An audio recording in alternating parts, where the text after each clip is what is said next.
Hi, I'm Dr. Maya Barak, and I'm an assistant professor of criminology and criminal justice, and I am here to talk about rethinking procedural justice.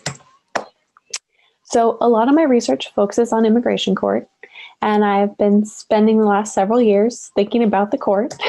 In fact, I am currently writing a book on immigration court and fairness. So back in 2014, I started hanging out in immigration courts on the East Coast, and this led me to doing interviews with Central Americans who were going through the deportation process, as well as immigration attorneys.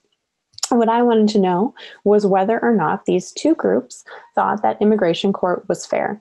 And in particular, I wanted to know if they thought that the immigration court process was fair.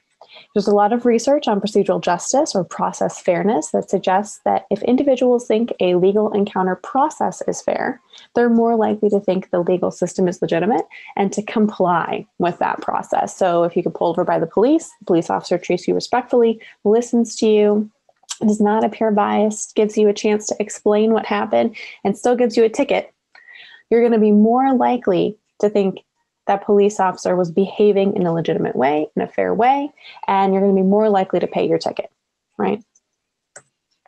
So immigration court has been likened to trying capital cases in traffic court.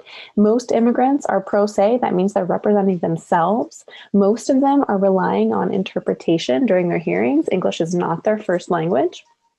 And the vast majority of those who go through a deportation proceeding will end up deported. So it's no surprise that the immigration attorneys I spoke to found the court to be very procedurally unjust. However, when I asked these questions to Central Americans who were going through deportation, they actually found the court to be really fair. They thought the judges were fair, the attorneys were fair, the interpreters, they felt they were treated with respect, everyone was professional.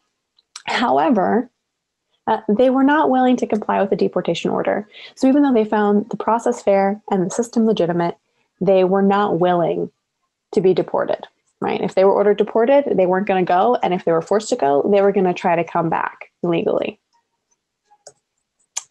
So this didn't make any sense. This didn't line up with the literature on procedural justice. And I started asking myself, why, right? Why is this the case? Why might this be going on?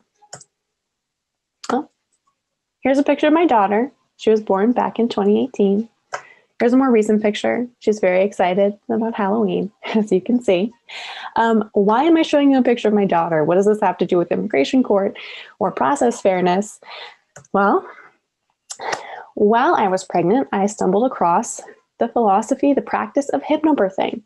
Sort of like Lamaze, it's a method of managing pain and anxiety during childbirth involving various therapeutic relaxation techniques such as deep breathing and visualization.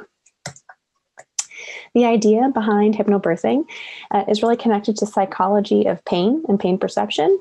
And so it's that assessments of and responses to pain really vary by individuals, and there are genetic variations, cultural variations. However, some of those variations are psychological.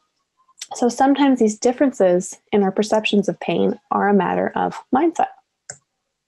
There's a lot of research out there on this, but in particular, there's a lot of research on the use of psychology in pain management and different types of psychological techniques for managing pain and reducing perceptions of pain. So the idea, again, behind hypnobirthing is that if you change your state of mind around childbirth, that can change your experience of childbirth. So it doesn't necessarily change objective measures of pain during childbirth, but it changes the way you think about that pain, relate to that pain, experience that pain. So this got me thinking, might assessments of procedural justice or process fairness, like pain, be a question of one's mindset? So I adopt a postmodern approach to procedural justice that's attentive to culture, context, and legal consciousness. Legal consciousness really standing in for mindset in this case, right? It's the way individuals think about and interact with the law, our positionality toward the law and legal actors. So using this lens, it starts to make a little bit more sense why Central Americans might find the deportation process fair, find the system to be legitimate, and yet not be willing to comply with a deportation order, right? So immigrants are a distinct socio-legal group. They have a lot of informal knowledge about the law for the most part, just like most of us. Most of us are not lawyers, and most of us perhaps have limited knowledge of U.S. legal systems, let alone the immigration system. So think about folks coming from another country in a foreign legal system in another language. They learn about the law from friends, from family, from the media. They're also bringing their legal experiences and frameworks from their home countries. And a lot of these people are coming from Central American countries with high rates of corruption, right, around policing, courts, and corrections.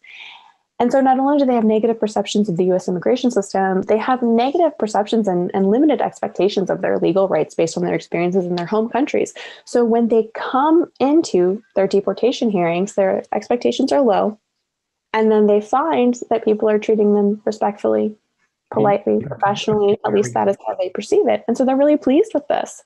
However, they're not willing to comply with a deportation order, right? Because that means, for many, leaving behind their families, their children, their businesses, everything that they've known in the United States, for a country that perhaps some of them haven't been to since they were children. For others, it actually could mean death, risk of death if they go home. So it doesn't matter if they have a fair hearing, they're not willing to be deported.